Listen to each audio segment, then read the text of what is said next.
ઉનાળો આવે એટલે બજારમાં એક સરસ મજાનું ફળ મળવા લાગે અને ઉનાળાનું આ ફળ માનવામાં આવે છે, જેનું નામ છે દ્રાક્ષ. કાળી દ્રાક્ષ અને લીલવા દ્રાક્ષ, બે પ્રકારની દ્રાક્ષ તમને લોકોને બજારમાંથી પ્રાપ્ત થાય છે. અનેક મેસેજ આવ્યા માતાઓ અને બહેનોના, વડીલોના, કે આ દ્રાક્ષ કેમિકલવાળી છે કે નથી એ અમે લોકો જાણતા નથી, અને અમે જ્યારે એને ખાઈએ ત્યારે અમારા મનમાં શંકા રહે છે કે આ કેમિકલ મુક્ત થઈ ગઈ હશે કે નહીં થઈ ગઈ હોય, આનું સેવન કરવું કે ન કરવું, આવી અનેક પ્રકારની અવઢવો તમારા મનમાં ચાલતી હશે. તો એનું એક સમાધાન લઈને આવ્યો છું કે એનાથી આપણે દ્રાક્ષને સેફ કરી શકીએ છીએ.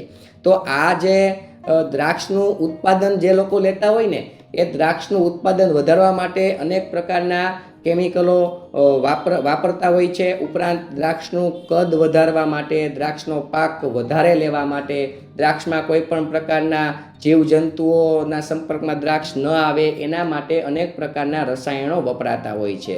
પરંતુ બધા જ લોકો આવું કરે એવું જરૂર નથી, પરંતુ એવા અમુક લોકો છે કે જે આ બધું કરી રહ્યા છે.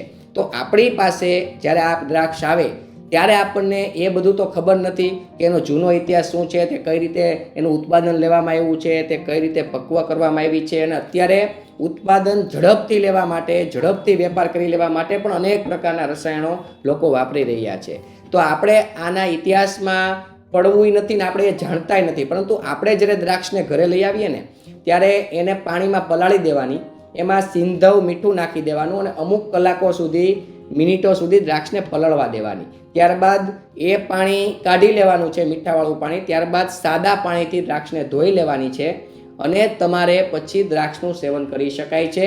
આ થોડા અંશે તમને ફાયદો કરી શકે છે. અને આમાંથી જે ઉપર જો દ્રાક્ષમાં કેમિકલો છટવામાં એવું હશે અથવા તો વપરાણા હશે તો એ દૂર થઈ શકે છે. તો આ પણ એક પ્રયોગ કરી શકો છો. બીજો પ્રયોગ છે કે દ્રાક્ષને બેકિંગ સોડાથી પણ સાફ તમે લોકો કરી શકો છો. આ બેકિંગ સોડાથી તમે સાફ કરશો ને તો પણ દ્રાક્ષ તમારી સુરક્ષિત થઈ શકે છે. અને જે તમે ડાયરેક્ટ બજારમાંથી લઈને પાણીથી, સાદા પાણીથી સાફ કરીને ખાઓ એની કરતાં આ રીતે તમે દ્રાક્ષને સાફ કરશો તો ઘણી બધી તમારી દ્રાક્ષ સેફ થઈ જશે અને ખાવા યોગ્ય થઈ જશે. હવે આપણને ખબર કેમ પડે કે આ દ્રાક્ષ કેમિકલવાળી છે કે નથી, તો એની પણ એક ટૂંકમાં વાત કરી દઉં. એક સરખી દ્રાક્ષ હોય, મોટી સાઈઝ હોય અને તમને એક સરખો આકાર લાગે તો આપણે થોડા અંશે એવું જાણી શકીએ કે આમાં ક્યાંક એવી આધુનિક પદ્ધતિનો ઉપયોગ થયો હશે કે આ દ્રાક્ષ આ પ્રકારની પક્વ થઈ હશે. બીજું કે તમે એને જ્યારે ચાખો ને ત્યારે કુદરતી મીઠાશ હોય ને એ બિલકુલ એમાં લાગે નહીં. એટલે તમારે સમજી લેવાનું કે આ તો ક્યાં તો એને પાક વહેલો લેવા માટે ઉતાવળ કરી છે અને કાં તો એ યોગ્ય રીતે એનું પાક પદ્ધતિ લેવાની નહીં હોય તો જ એ દ્રાક્ષમાં મીઠાશ ન હોય. બાકી જે કુદરતી રીતે પક્વ થયેલી દ્રાક્ષ હોય ને એ ખૂબ જ મીઠાશવાળી હોય છે. આ વસ્તુનું ખાસ ધ્યાન રાખજો. બીજું કે આ પ્રકારની દ્રાક્ષ હોય ને એ તમને દેખાવમાં ખૂબ આકર્ષક લાગે અને ચમકીલી હોય, પરંતુ નેચરલ જે દ્રાક્ષ હોય ને એ આખી અલગ જ હોય. તે ભલે તમને જોવામાં થોડીક ડલ લાગે પરંતુ નેચરલ વસ્તુ છે તે તમારા શરીરને ખાવા માટે યોગ્ય છે. આવા અમુક ચિહ્નો મારા મગજમાં આવ્યા એટલે મેં તમને શેર કર્યા છે કે આ રીતે પણ તમે થોડુંક નક્કી કરી શકો છો.